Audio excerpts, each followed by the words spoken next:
உழைப்பு உழைப்பு எல்லா மனிதனுக்கும் ரொம்ப ரொம்ப முக்கியமான ஒரு விஷயம். நம்ம உழைக்கிறது மூலமா நம்ம உடம்புக்கு ஒரு உஷ்ணம் கிடைக்குது. அந்த உஷ்ணத்தினாலதான் நம்ம இயங்கிட்டு இருக்கிறோம். இந்த உஷ்ணம் கிடைக்கலன்னா எல்லாமே நோய். பாருங்க, நம்ம உடம்புல ரத்தம் ஓடுது.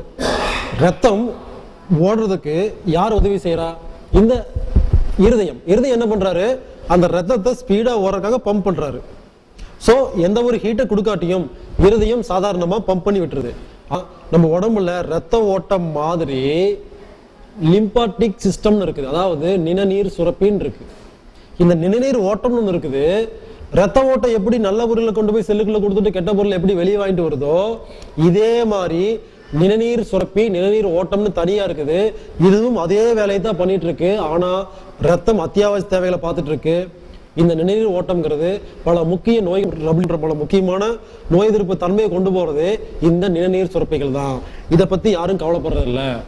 இப்போ பொதுவா ஒரு வாட்ச் பேட்டரி போட்டு கையில கட்டினீங்கன்னா அது வாட்டுக்கு ஓடிட்டு இருக்கும். 10 வருஷம் அந்த பேட்டரி இருக்கிற வரைக்கும் ஓடிட்டு இருக்கும். ஆனா ஆட்டோமேட்டிக் வாட்ச்னு கேள்விப்பட்டிருக்கீங்க இல்லைங்களா? இதை கையில மாட்டினா அது என்ன பண்ணுங்க? கையில மாட்டினா மட்டும்தான் ஓடும். கழட்டி ஓரம் வச்சிங்கன்னா ஓடாது. அதே மாதிரி பேட்டரி மூலமா ஓடுற நீருக்கு பேரு தான் ரத்த ஓட்டம். பேட்டரியே இல்லாம ஆட்டினா ஓடுற ஓட்டத்துக்கு பேர் தான் ஆட்டோமேட்டிக். நம்ம உடம்புல இருக்கிற நிணநீர் சுரப்பிகள். யாரெல்லாம் சாப்பிட்டுட்டு எந்த வேலையும் செய்யாம சும்மா உட்காந்துருக்காங்களோ அவங்களுக்கு நிணநீர் ஓட்டம் இருக்கவே இருக்காது. இது இல்லைன்னா எல்லா நோயும் வரும். ரத்த ஓட்டத்தை பத்தி நம்ம வரைக்கும் பார்த்துட்டு இருக்கிறோம். நிணநீர் ஓட்டம் பத்தி யாரும் பாக்குறது இல்லை. ரெண்டும் ஒண்ணுதான்.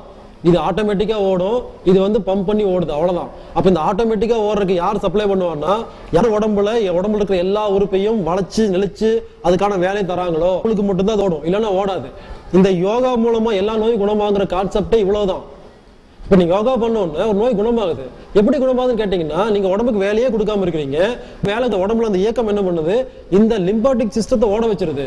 இது ஓடிச்சுன்னா இது போய் எல்லா நோயும் குணப்படுத்திட்டு வந்துடும். அப்போ இயற்கையா நம்ம உடம்புல ஒரு நீர் ஓடிட்டு இருக்கு. அதை ஓடுறதுக்கு இயக்கம் வேணும் அப்படிங்கறத உண்மை. அதனால நம்ம உடம்புல கிடைக்கிற உஷ்ணத்துக்கு நம்ம உழைச்சி ஆகணும். சரி, எவ்வளவு உழைக்கணும் அப்படின்னு கேட்டீங்கன்னா, இப்போ இது ஒரு சின்ன ஒரு விஷயத்து மூலமா நீங்க புடிச்சுக்கலாம். அதாவது எவ்வளவு சாப்பிட்றீங்களோ அவ்வளவு வேலை செய்யணும், இல்லையா? எவ்வளவு வேலை செய்றீங்களோ அவ்வளவு சாப்பிடணும். இதுதான் கான்செப்ட்.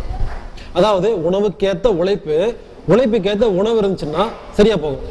நீங்க 10 இட்லி சாப்பிடுறீங்க, ஆனா 4 இட்லி ஜீரணமாருக்கு தான் வேலை செய்றீங்கன்னா இது நோய். அப்போ உழைப்பு கம்மியாயிருச்சுன்னு அர்த்தம். சில பேர் 10 இட்லி சாப்பிடுவாங்க, 20 இட்லிக்கு வேலை செய்வாங்க. அப்ப என்னங்க? அப்போ உணவு பத்தாம போறதுனால உஷ்ணம் அதிகமாயிரும். மொத்தம் உணவுக்கும் உழைப்புக்கும் ரெண்டும். இதுக்கு என்னன்னா ரொம்ப ரொம்ப சிம்பிளான ஒரு டெக்னிக் என்னன்னா, பசிச்சா சாப்பிடணுங்கிற ஒரு டெக்னிக் வந்துட்டீங்கன்னா நீங்க உழைப்பை பத்தி கவலைப்பட வேண்டியதில்லை. எந்த யோகாவும் பண்ண வேண்டாம்.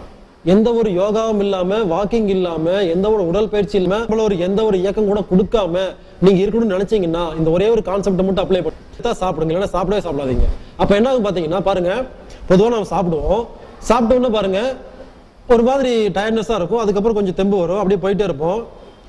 திடீர்னு பாத்தீங்கன்னா உங்க உடம்புல இந்த பசி எப்ப ஆரம்பிக்குதோ லேசா சூடு வரும். அப்ப என்ன அர்த்தம்னா, உங்க உடம்புல எப்ப நீங்க சாப்பாடை சாப்பிட்டு வயிற்றுக்குள்ள போயிருச்சோ நம்ம உடம்பு என்ன பண்ணும்? இருக்கிற சூடையெல்லாம் தூக்கி வயிற்றுல கொண்டே வச்சிரும். அப்போ உடம்பு கூலிங்கா இருக்கும்.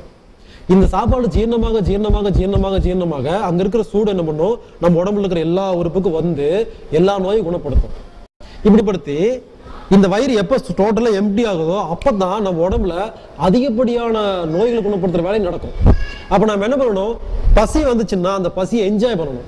என்ஜாய்னா பசி எடுக்குது, அந்த பசி எடுத்த உடனே சாப்பிடக்கூடாது. ஒரு அரை மணி நேரம் கேப் விட்டீங்கன்னா இந்த அரை மணி நேரம் தான் உங்க உடம்புல உஷ்ணத்தை அதிகம் பண்ணி கொடுக்கும். அப்ப இந்த மாதிரி பசி எடுத்து அரை மணி நேரம் கழிச்சு நீங்க சாப்பிட்ற பழக்கம் இருந்துச்சுன்னா நீங்க தனியா யோகா பண்ணி உழைக்கலாம் ஒண்ணு வேண்டாம். ஆனா நாம என்ன பண்றோம்? பசி எடுக்கிற சாப்பிட்றோம். அப்போ நீங்க யோகா பண்ணித்தான் ஆகணும், உடல் உழைப்பு கொடுத்துதான் ஆகணும். இல்லைன்னா இந்த நிணநீர் சுரப்பி வேலை செய்யாது.